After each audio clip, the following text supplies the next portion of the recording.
હાલમાં સરકાર દ્વારા ગીર વિસ્તારની આસપાસના 1.87 લાખ હેક્ટર વિસ્તારને ઇકો સેન્સિટિવ ઝોન જાહેર કરવામાં આવ્યો છે, જેમાં 3 જિલ્લાના કુલ 196 ગામડાઓનો તેમજ 17 નદીઓનો સમાવેશ કરવામાં આવ્યો છે।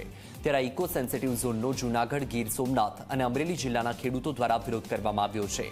ત્યારે આજે તાલાલા માર્કેટિંગ યાર્ડમાં 24 ગામના સરપંચ, ખેડૂતો અને અગ્રણીઓની મીટિંગ યોજાઈ હતી, જેમાં તાલાલાના ધારાસભ્ય ભગા બારડ હાજર રહ્યા હતા।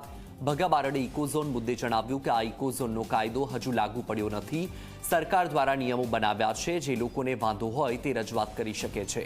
ભગા બારડે સરકારના પરિપત્ર અને નિયમોની ખેડૂતોને જાણકારી આપી અને કહ્યું કે 60 દિવસમાં કોઈ પણ લોકો વાંધા અરજી રજૂ કરી શકે છે।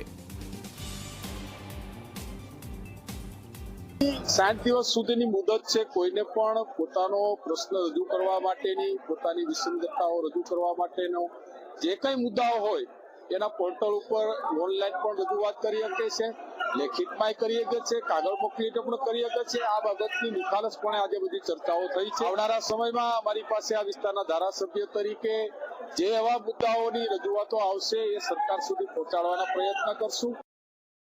સિંહો બચ્યા છે, ગીરના ખેડૂતોના હિસાબે જ બચ્યા છે, તો એ ખેડૂતો સારી રીતે જાણે છે, નાનપણથી એની સાથે જ રહેલા છે।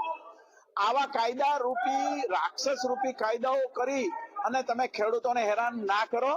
મોટા ઉદ્યોગપતિઓને લાણી કરી અને નાના ખેડૂતોને સરકાર જે પરેશાન કરવા માંગે છે પર્યાવરણના નામે, એ બહુ ખોટું થઈ રહ્યું છે। સરકારે આની અંદર બહુ સુધારા કરવાની જરૂર છે અને ખેડૂતને અન્યાય ન થાય એની માંગ છે।